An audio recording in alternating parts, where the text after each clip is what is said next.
New Thought Media Network. We are a global broadcast network of positive music, media, and entertainment, inspiring humanity's evolution along the journey of enlightenment and creating a world of love, peace, empowerment, and prosperity for all. New Thought Media Network. Positively inspiring.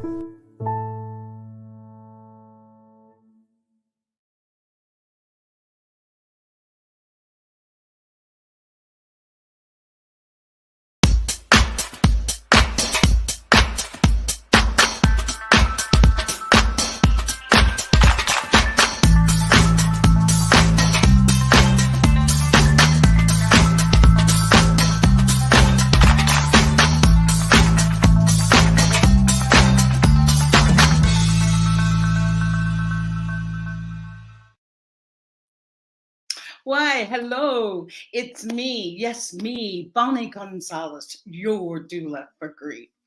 How are you at this hour, be it morning, noon, or night, whenever you're watching? How are you? I want to take a moment just to say thank you for joining me. If this is your first time, I can just assure you that you have come to the right place to start your healing from grief, or to start on this journey of befriending grief. And if you're returning, I am just honored that we have that type of a relationship now, that you trust me, that you come back to hear and listen to what is being said here. I want to say, make this hour about you. Okay, just sit back, relax, get a cup of tea, and make this hour a part of your day. Drop a comment in the comment box. I would love to hear from you. Question or comment is so welcome. So that's my welcome to you. And I want to say a little bit about me. I am a grief coach. I'm a registered nurse.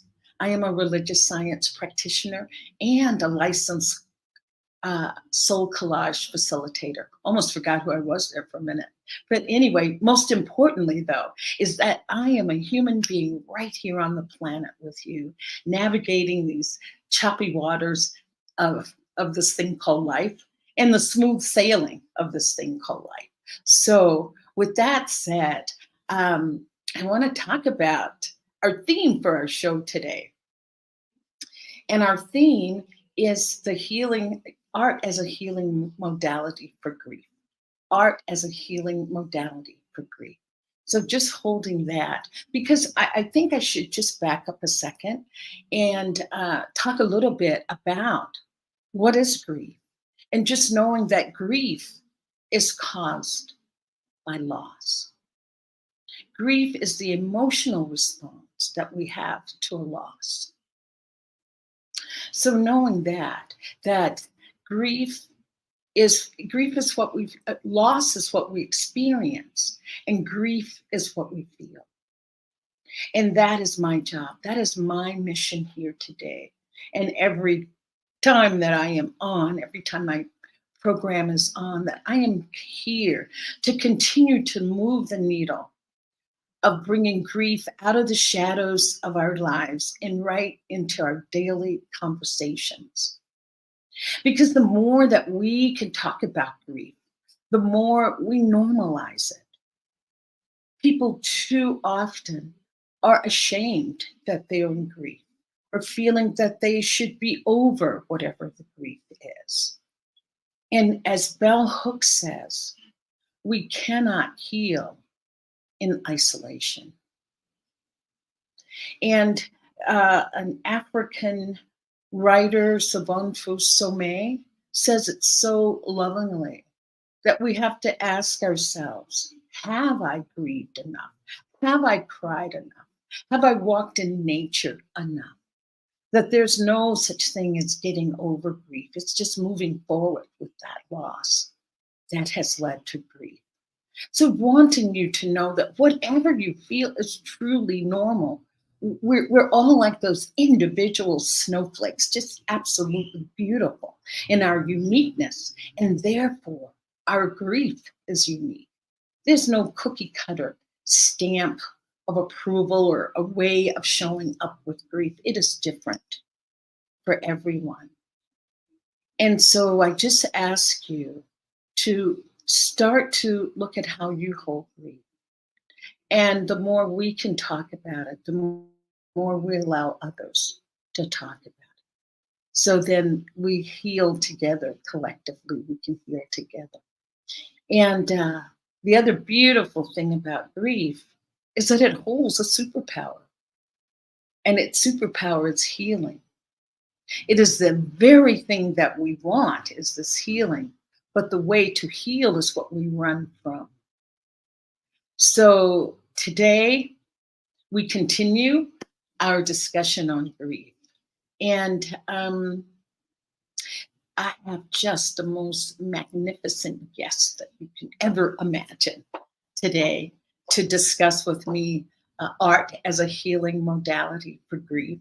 I have just the most beautiful guest, such a talented artist. And I want to say the other part that makes her even more beautiful is that she's my friend. So, a friend. Oh my gosh, what's that old term? Friends with benefits, but not in that way. Friends that for a friend that has a benefit of being a beautiful artist and who's always willing to share her knowledge, her artwork with us and with me. And so my guest today is Constance Chapman. And just a little bit about Constance. Constance has a Master of Art in Women's Spirituality. She has a Master of Fine Arts in Creative Inquiry, an interdisciplinary arts program where she studied writing and painting. And Constance is also a licensed spiritual mind practitioner with Centers for Spiritual Living. That's where we met in Oakland. And Constance combines the work of intentional creativity with spiritual work to teach affirmative prayer in paint. Now that is creative. And Constance goes on to say that joy is her mantra. It's her call. Joy and play is what motivates her to paint and to share through teaching as well as learning and stretching her skills as an artist. And I want to bring Constance on to talk more about this beautiful bio and how she so enjoys painting. So help me welcome today to your doula for grief, Constance Chapman. And a world-renowned artist. I'm claiming it for her. So welcome, Constance. How are you? I'm great, Bonnie. How are you? I'm fantastic, knowing that I have you here today and you have some beautiful artwork that you will share with us and also share your thoughts and life experiences on using art to heal some of your own personal losses. But before we get to that, Constance, I just want to ask you how you got interested or what opened you to the world of art? What opened you to the world of art? Well, that's an interesting question. My mom was a trained artist, but she stopped doing art to be a housewife, and so she was always very creative. But she had this thing that, at least the way I experienced it, my older sister sees it differently, but the way I experienced it was that she decided I was going to be the housekeeper and the cook, and my my sister could be the artist. So I really felt discouraged from doing anything creative when I was a kid. And then when I was in my late 20s, my mom died, and that was a huge loss for me.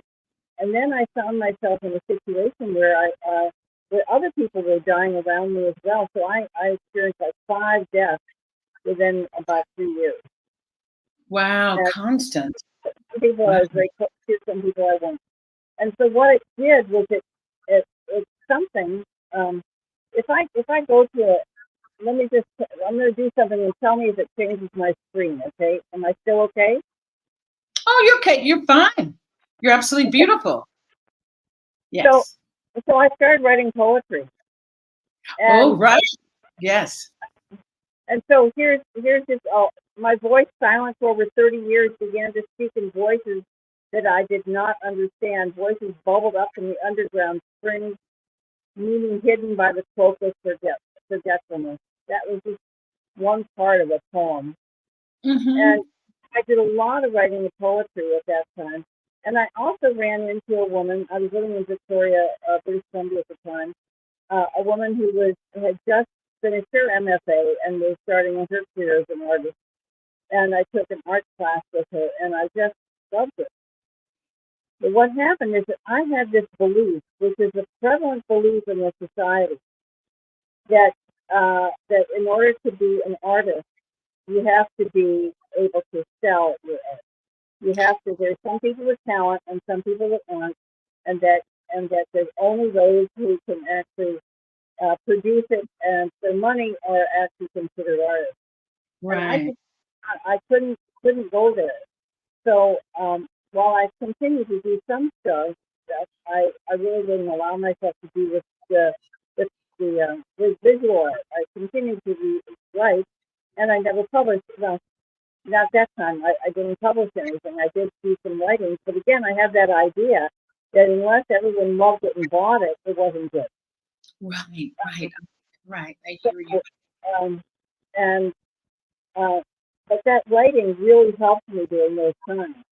Uh, Mm-hmm. I want to read you another little part because this was after a friend of mine's partner died, and I wrote this for her at the memorial. Death is the ultimate scripture. She opens a door we have no choice but to enter into worlds we can only imagine or not. Death responds neither to logic or reason or the most cogent of political analyses. Death ignores my every want and need, cares only for stealing someone or something precious from me. Yet while I'm focused on death's form, she leaves me a gift. The Mm. gift is always a son. And so Mm. that's one of the things I was starting to understand. Um, but it wasn't until the pandemic. Um, let me backtrack a little. So I kept painting, and I was doing some writing and some painting um, for myself. So let me show you one that I used, a painting that I did after I had broken up with someone that I really loved very much. So Jill, if you could see that first painting of the heart, uh, I, I can show that. Um, Yeah. and Oh, so the painting of the heart. Is that it? Yeah. It's a little muffled. You said the painting of the heart. of the heart, yes, Yes. Yeah, Joe, if you could show the painting of the, there you go. yeah. So that one, I was really, even though I broke up with this person, I was just heartbroken, and so I took this canvas and I just started throwing paint at it. Wow. And I was Literally throwing, Constance. just flipping off the paintbrush this way because it really helped move that grief out of my body, which I Wow. think which is the same thing that writing had done. You know, it allowed me to express those emotions in a way that otherwise was stuck. So I did that, and then I turned it. And so if you can bring it back up again just for a second. Yeah. Um, uh, when I had gotten that far where I had worked through it, I was able to see that you'll see when it gets up here, that at the Yeah. bottom there's vines going up. So I knew that there was something new coming out of it. Right. Hey, Joe, can you bring the heart back? I'm going to take myself out because I think that makes the heart stand out. So if you can bring the heart back, that would be great. There you go. So you can see that in the bottom, you can see that there are vines starting to grow up from the bottom. Ooh, yeah. And so that was so. So even I did all of that, and not only did I throw paint, but then I did this technique where you can put a spray bottle on it and let it drip down. So it was like a spirit coming down into that heart. and the anger and the fears and all of it just right there. And so, whether it's a piece of art that would ever hang in a gallery is not the issue. So you can take it back down as well. But so that really just helped me work through on a physical level. I was actually able to physically get some of that. Oh, can I make a comment Yeah, about heart with the little vines at the bottom, like growing up, yeah, correct? Um, there's this. I think we talked about this in another conversation, but our heart will actually grow what's called a collateral circulation when some of the right, major vessels have been occluded. That right, the heart will actually grow other tiny vessels around it, and that's what this painting reminds me of. You had a broken heart, and it's starting to grow that collateral circulation. I'll right, quote, they start the healing process to yeah, happen. And I right, could really feel like when you said that about the tears coming down, it's like, yeah, Constance, that is just oh, how fortunate you were to have that to help you express yeah, yeah, your yeah. I heartbreak. was able to. I had some materials, and I was able to do that. Mm, And but it was during the pandemic. It was during the shutdown period that when I was doing my master's in women's spirituality, I'd run into a woman who did something called intentional creativity, and I had done some work with her, and I really loved it. But again, I just could not. I didn't think I was good enough to continue. oh, So yeah. still on her mailing list, and so during the pandemic, one day I just saw, and it wasn't just during the pandemic, but I was working full time at my spiritual center, and the minister that I was working with, who I love dearly, was had a terminal illness. So Yes. I was doing, I I knew that the chances of him coming out of it alive were not Mhm. that was Yeah. probably some transition. Um, and so I ran across an email by her, and I just thought, yes, because I was at home, I could do it. So I started painting, and the very first one, I can't even remember what it was, but it was really about, it really was because I think he had transitioned at that time.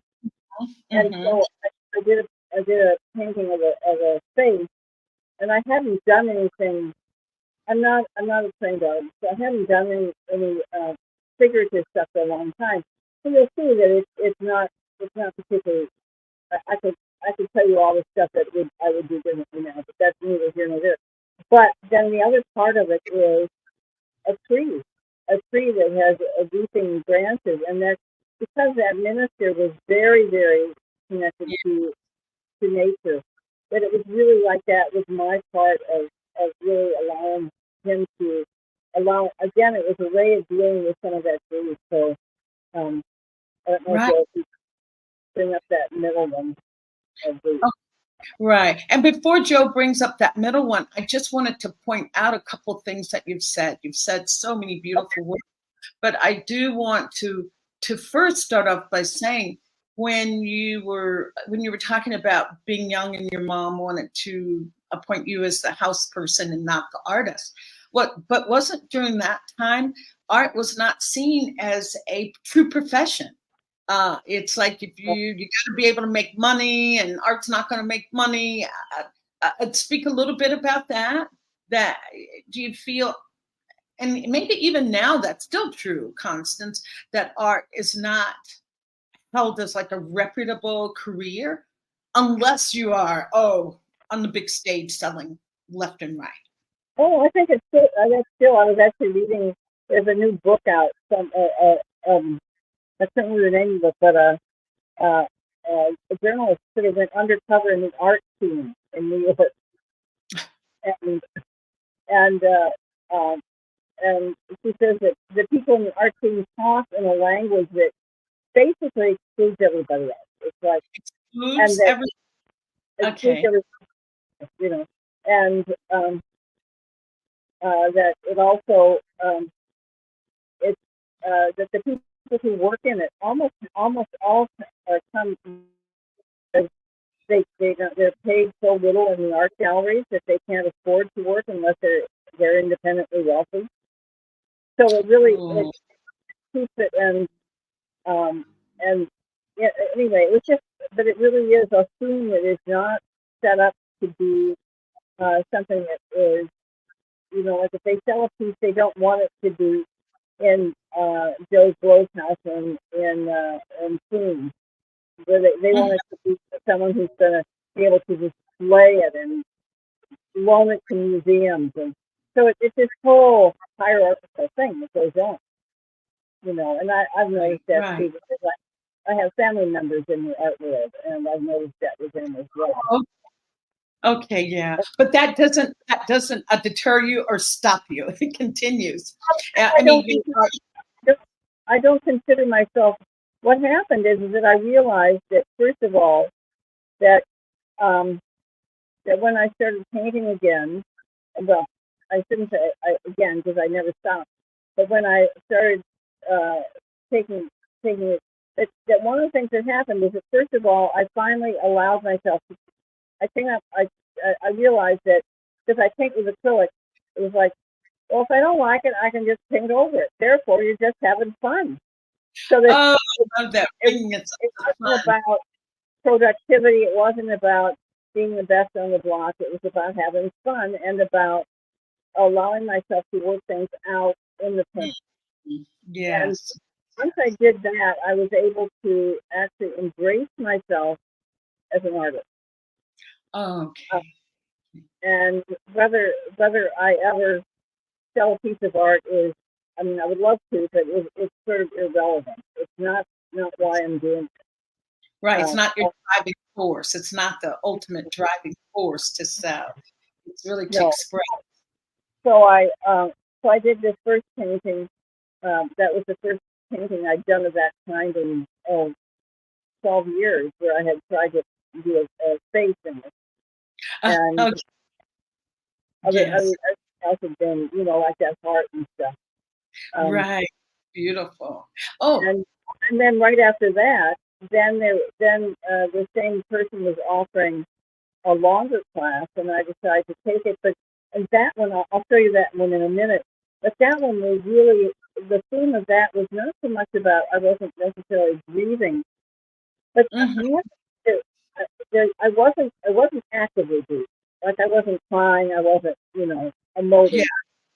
But in this painting, there's all it was like this painting is to me it's me giving compassion to myself as a small person. So it's me being compassionate with that inward part of me that always Wow. felt like I wasn't good enough.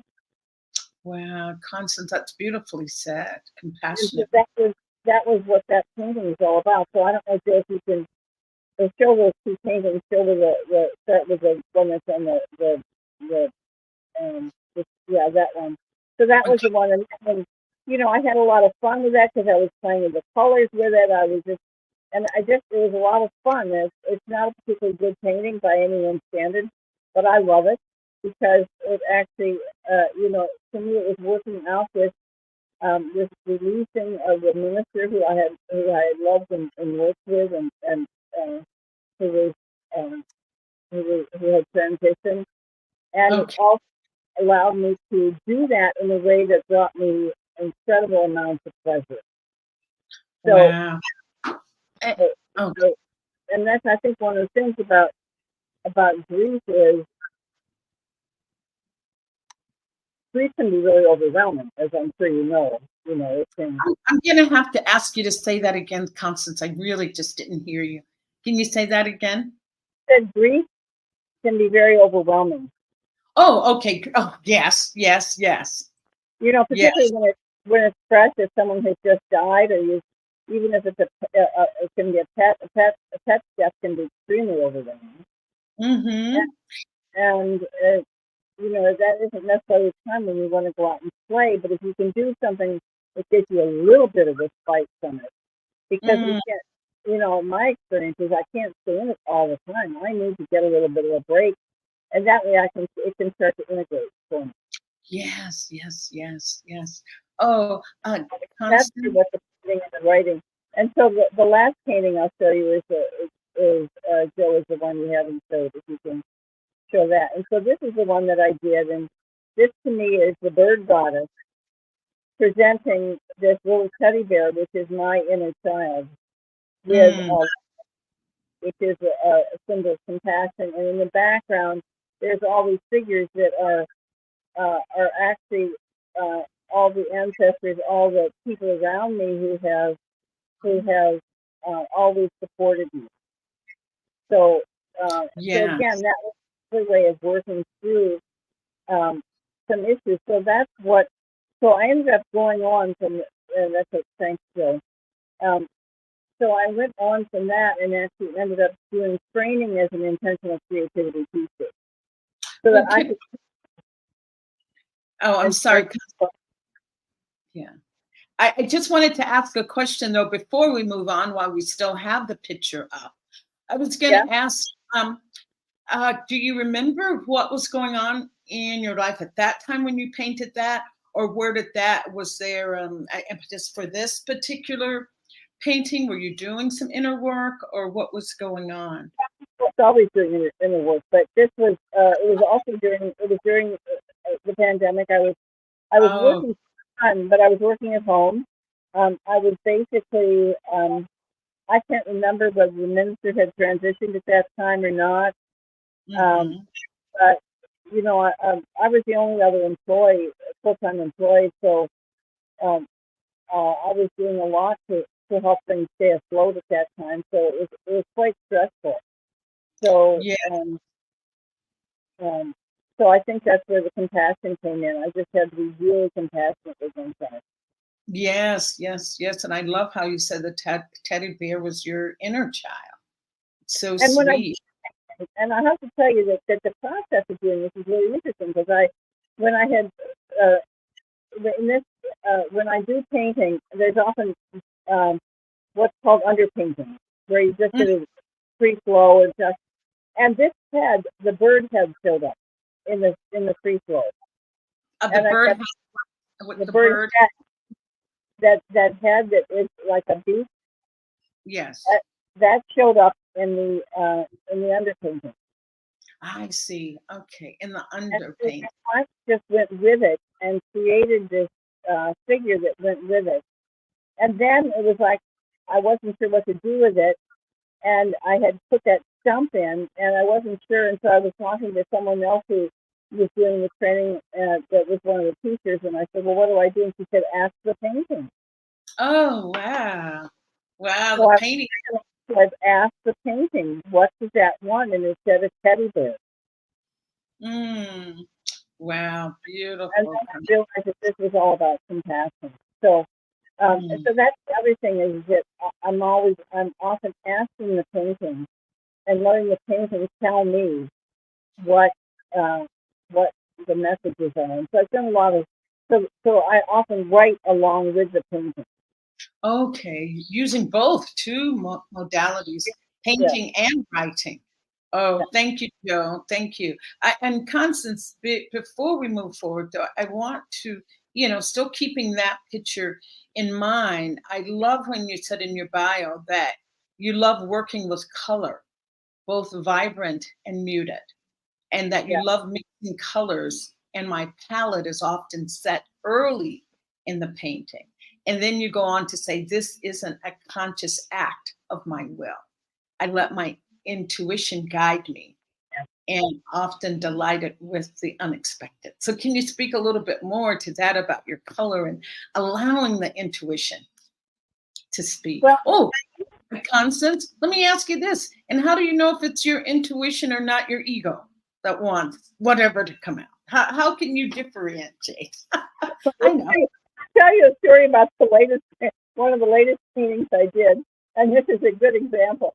I had done a painting last year, and I had I often follow, take a class online and follow someone, and part of this had been an exercise in trust, and so the teacher had it was a fairly big canvas, and after we'd done some painting on it and it has the underpainting. She said, "Now I want you to take a color that is in the same palette but darker." And she said, Mm. "I want you to close your eyes. I want you to dip your brush, get a small brush, dip it in the paint, then close your eyes and just start making marks. And then you only open your eyes to get more paint." So I did that. Oh, that's scary for me. It's scary. I go, do what? And the first thing I saw was a snake. And then I saw there was a whole figure. There's a whole woman's figure there. And so that figure stayed. And I ended up doing the whole painting with it. So I was really in awe. I was just totally in awe. It was like, oh my God, I can't believe this happened. That this whole figure, Yes. because I was used to having some part of a figure show up and working from that, but to have the Right. whole figure. So on the winter solstice, I decided that I was going to start a painting, and I was gonna replicate this process. So I did Right. that, and I did the back painting, and then I took my brush and I closed my eyes and I came up with this hot mess. Um, that I mean, I say this hot mess. Other people didn't see it that way, but there was certainly no figure there. There was absolutely no figure there. So it just sat for the longest time. And I kept Right. looking at it. That's what I do sometimes. I'll just let the painting sit there and look at it. And it had two lines that sort of crossed like this in the middle of it. And finally I Mm-hmm. thought, those kind of look like that's the beginning of the eyes there. So I put the Mm. eyes in, and as soon as I put the eyes in, started laughing at myself because then the whole figure came in and the whole face came in, and it really is the face of a very stern-looking person with eyes that are very stern-looking. But underneath all of that is this smile, this giggle, because but what it reminds me of is, anyone who's been a parent or has looked after kids, sometimes kids do really dumb things and they're really silly, but they're Yeah. wrong. And so as a parent, or as a caregiver, you have to be stern and tell them and reprimand them or do whatever you do with them. But you really, inside, you just want to crack up laughing because it's so funny. Exactly. That's It's so exactly what the painting reminds me. Is that here? My will. I was wanting to will myself to replicate this process, and of course, what I ended up with is this figure telling me, "Yeah, no, just no. leave. It's I not you. I Let it love go." I love that you can laugh at yourself and that the process can be entertaining. That it's not just all serious and to make this picture look, it's got to be this, that, or the other. It sounds as if you can let go and just relax into and letting the energy of the piece take its own course and bring you along. It's bringing you Yeah, along to it. yeah. So I'll give Yes. you another example. Just this past weekend, a woman. We had an auction last fall at our spiritual center, and I had put in a day in my art studio as a auction piece. And so this woman had bought it, so she came, and so I set her up, and she started out, and I just gave her paints, and I said the first thing I want you to do is just play, just make marks here, there, everywhere, just and she ended up with something that had looked like a portal of them. And I had in my mind, I had something else that I was thinking about doing after we did this beginning underpainting. When I saw that portal, I thought no. And so what we did was I took her into a meditation Hmm. and had her go through the portal and Oh, for uh, for symbols of things that symbolize what it is she wants to bring into her life. oh, man, yeah, manifesting. And so Yeah. she came back out and she changed up the whole painting immediately and started putting all these other things. It turned out to be a magnificent. She'd never painted before, or Wow. had, Oh, and uh, and so um, and then I did give her a few tips. We did a few things. I showed her how to do some stuff that enhanced it, but basically it was her intuition and my intuition that allowed this painting to come to life. And that's what it's about. It's not necessarily about, again, it's not necessarily painting something that's going to hang in the mantle. Yes, yes, something that satisfies you as the artist, something that that is beautiful, that is beautiful in your eyes, and that you can put on your wall, and that you can learn from it. Yes, yes. You know, Oh, in this process, she was drawing, and I kept saying, because I talked to her about art as life. That art is not just something art we as do. life. Art as life. So how is your art? Right. How's your life art? And so even Right. grief is part of that art, because when you're painting, particularly, you're painting with light and dark. You're painting with shadow. So if you have two colors that are opposites, like red and green, are opposites. Right, right. Those if they're on the same, if they're next to each other on the canvas, they make both of them pop out. But if they start to merge, you get the shadow, you get the gray. Ooh, yeah. Do And the you? gray and the shadow actually allows the other stuff to pop out. It's like it augments the other versus overtaking it. Because I think when I think of shadow work, I think it's overtaking. But no, you're saying that it augments. That it's almost like like a yin and yang. Would you say? Well, yeah, I would say, and yeah, and Um, so yeah. yeah, so it's important to play when you're dealing with something visual.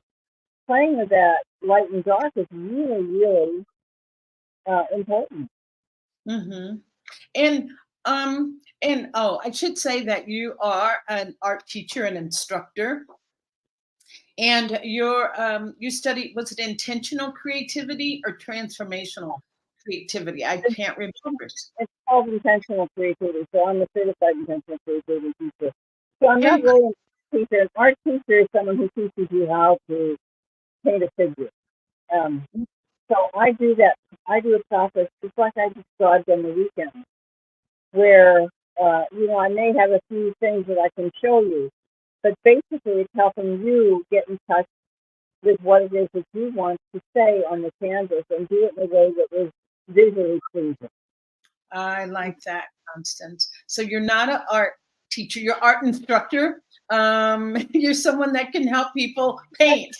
An intentional creativity teacher.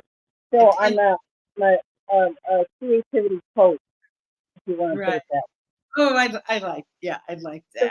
Yeah, it comes in many forms. It may be writing, it may be art, it may be cooking. Cooking is an art.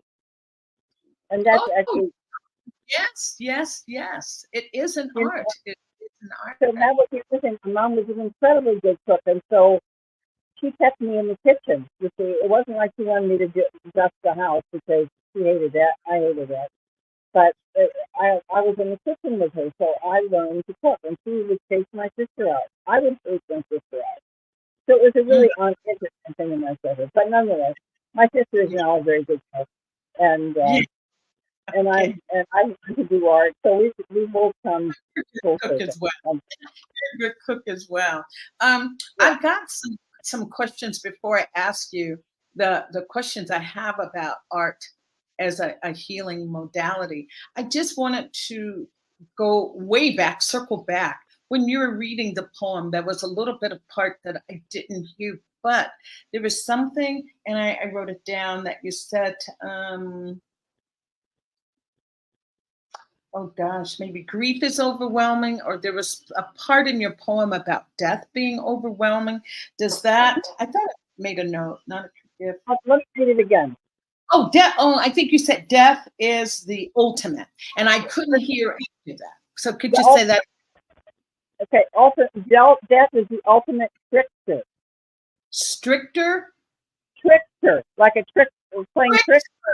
Oh, a trickster. Yeah, that's what I wanted to ask you to speak a little bit more to your thought of death as a trickster.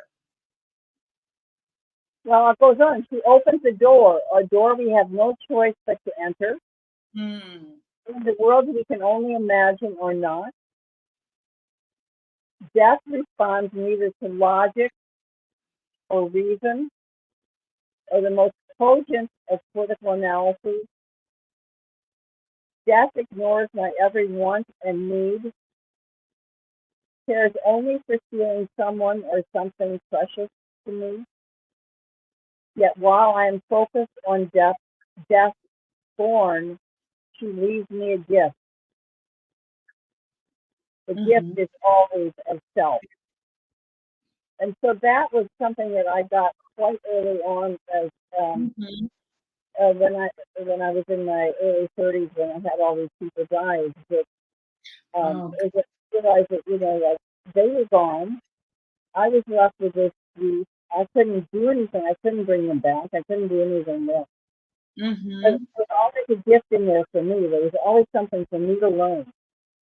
Yes, Something Constance. that I can grow from it.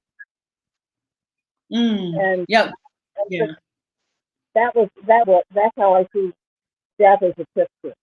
Because yeah. the trickster in I'm not sure I'll get this absolutely correct, but the trickster in many cultures is an incredibly important feature, because the trickster is one who keeps us from getting too much into our heads, and Hmm. death takes us out of our heads real quick. Yes, yes, yes. Oh, You say Constance, that. I'd love a copy of that poem. That would just, I would be so honored. I would love to share Okay. that with credit for that. And for me, when I think of trickster, it's like it shows up as one thing, but it takes you in another direction that you had not, Yeah. that you had not envisioned or planned. And Yeah. I do so believe that, grief, just like that trickster, has gifts. I call Oh, it, the heaviness that shows up with all these bags. They're laden down with all this heaviness. But inside of those bags are presents or gifts for your life. If we, absolutely. yeah, and that's why it's so important that we are able to talk and share our feelings around death and things that we've been through, in our grieving process that have led us to new understandings. And gosh, Constance, I don't think we have enough time for for oh yeah for enough time, because I've got like six little questions, and maybe I won't ask them all. Maybe I'll just ask you your opinion on a couple. I'll just pick them out. And this one is only because you just talked about this, and I think it so supports what you just talked about, that creating artwork can be enjoyable. It provides a welcome reprieve from your heavy bereavement. Yeah. It enlivens, energizes, and nurtures your playful, childlike side. And it has been proven scientifically that the creation of art actually increases the serotonin levels in your brain, which helps fight depression. Do Yeah. you want to say anything to that? Oh, your last piece of art we didn't get to. Did we see the last piece? Yeah, we did. Okay, yes. Yeah. I was just going to ask if you wanted to speak to that playful side, or maybe you did. But anyway, All I can say is ditto to that. I mean, I think it is. It's when I allowed myself to play, instead of being serious about thinking that I had to do it right and that it had to be perfect, it had to be this way. I had to let that go before I could actually embrace, visualize as something that was something that I enjoyed, because it is about enjoyment. It is about, right. as Right. when we're kids, we know that. You know, I know when we're kids until we get it kind of. painting. Remember how much fun finger painting was? Oh my gosh, yeah, yeah. Oh, and we used to take mud and a stick and draw things in the mud. Yeah, That was art. It was super fun. It was messy and fun. Oh, absolutely. And that's exactly, and the other thing is that um, I do believe that when we're painting in a particular way, you know, if we're paying attention, if we're conscious of what we're doing, and we're Mhm. doing it with the idea of transformation, we can Right. actually transformation. We can actually transform some um, some of the trauma, some of the grief that's been in our life, Mhm. and Mhm. because it brings the whole body. It's a whole body thing, and we can Yeah. actually do things like put symbols on the paintings of things and that are things that we want to let go of, and we can compost them on the painting and turn them into something and turn them into something else. Just like that painting of the heart, where I did all the breathing and all Throwing the up paint. picture I and those tears, and then then my intuition just said, okay, now the flowers can start growing. Wow, great. Yeah. Oh, right, Constance. Well, I've got one more for you. Okay. And tell me your thoughts. It says creative art can help you express emotions that are very hard to put into words. As one grieving artist put it, the most emotional connection I have to art is knowing that they are always there for me. So, how do you feel with that? Oh, absolutely. That's what I found when I first started writing. Is that Oh, when I first started writing, um,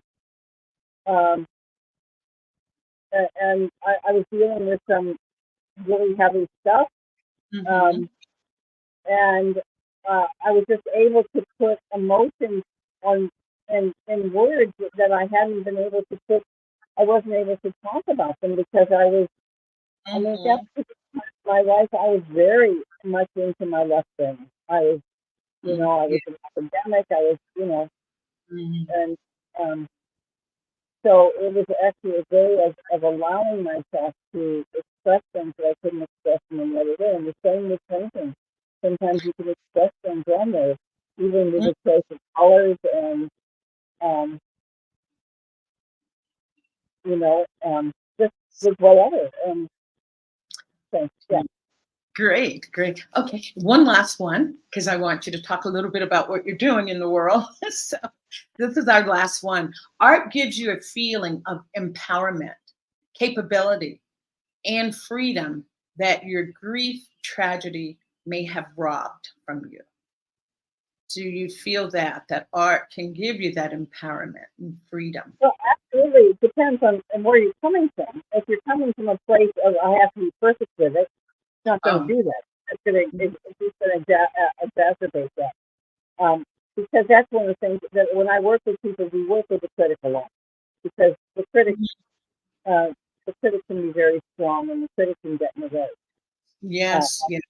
and so that's someone we work with. Um, um, but yeah, if once we can learn to work with the critic instead of letting the critic work us, Mm-hmm, then if art, what in whatever form, can be extremely transformative.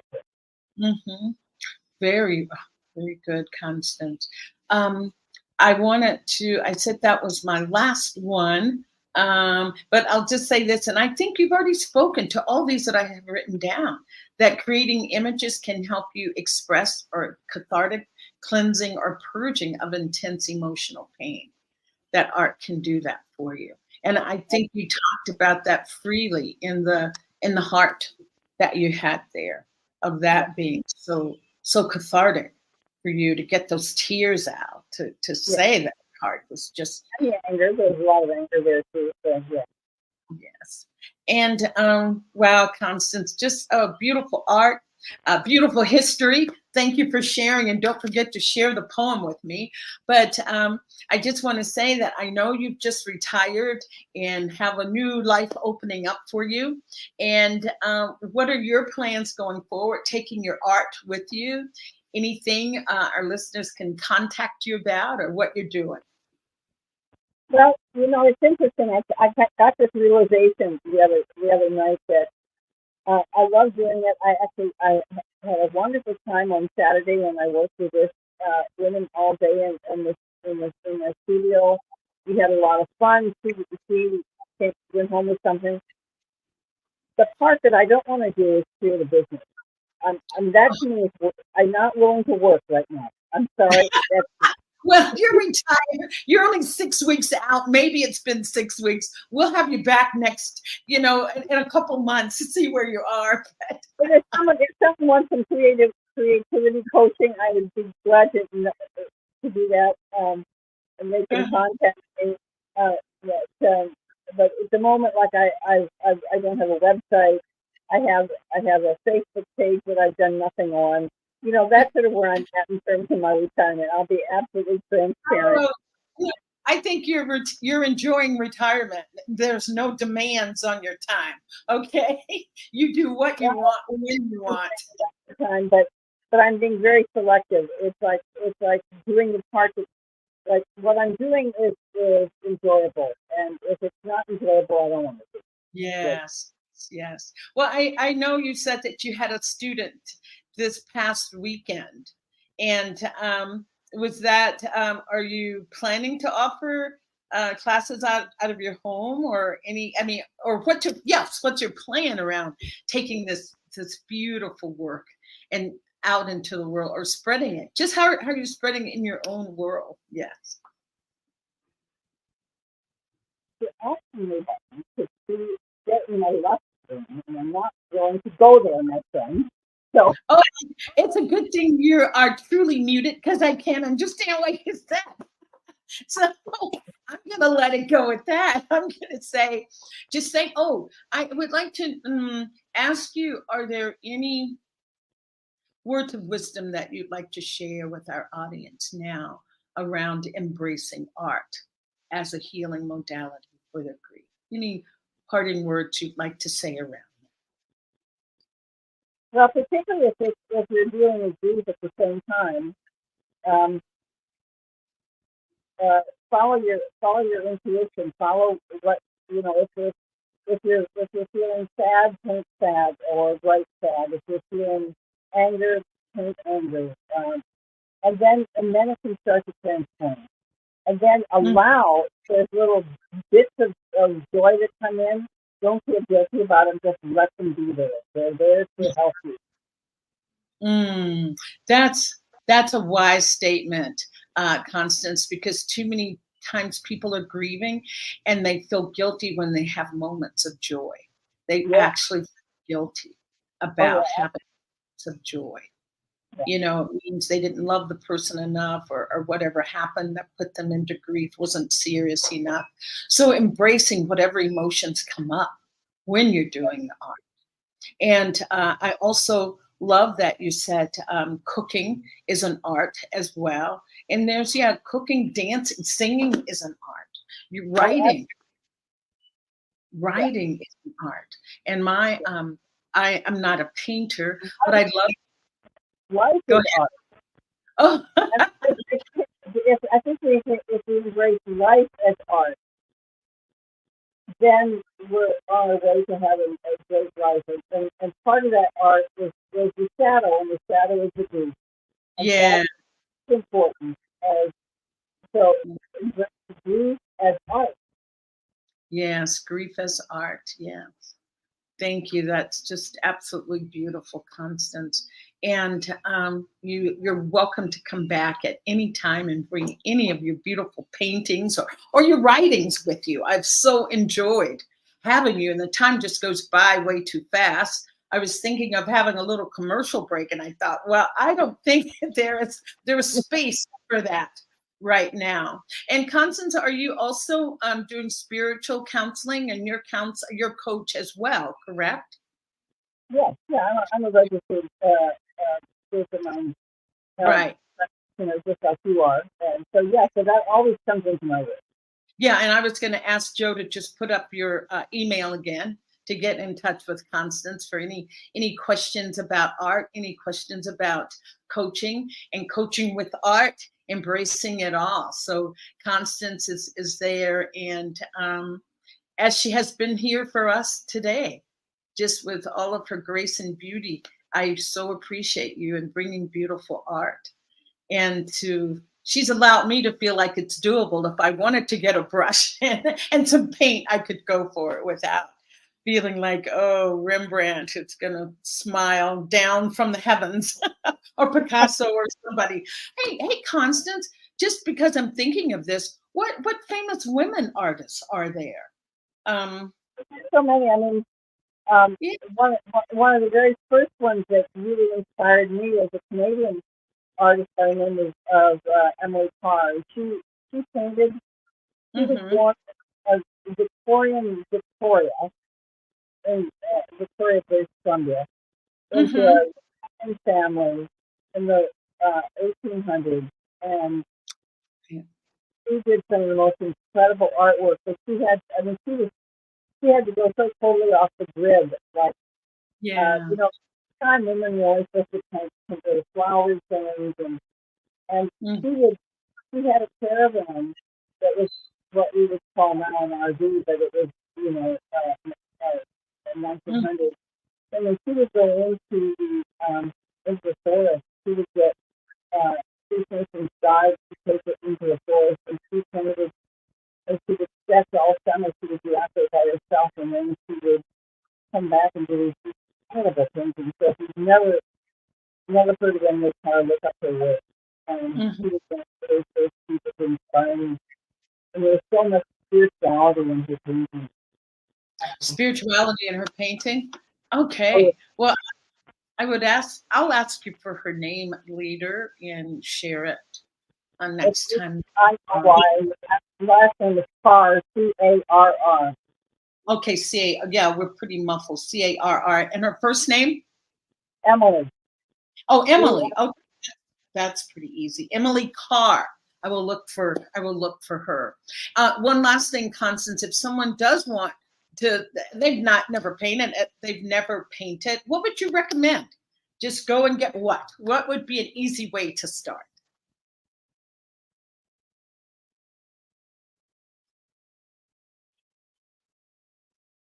I wouldn't say there is a particular one way to start. Um, there's the person that I studied with is that does a lot of online classes. Is a woman named Silo Sophia, and she has an organization called Musea, MUSEA, and she does Okay. a lot of online classes.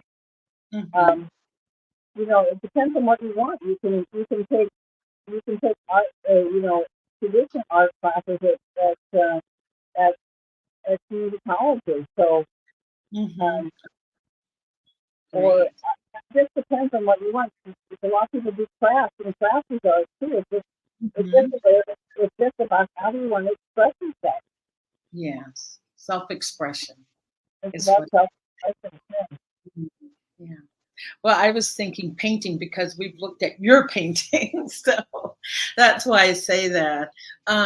But you're so correct. It is a self-expression, however, or Yeah, whatever mm, medium you choose to explore. right. So I just want to thank you so much, my darling dear Constance. Thank you. And as I said, Constance is available for more dialogue. Just send her an email, and she'll be more than happy to respond, I'm sure.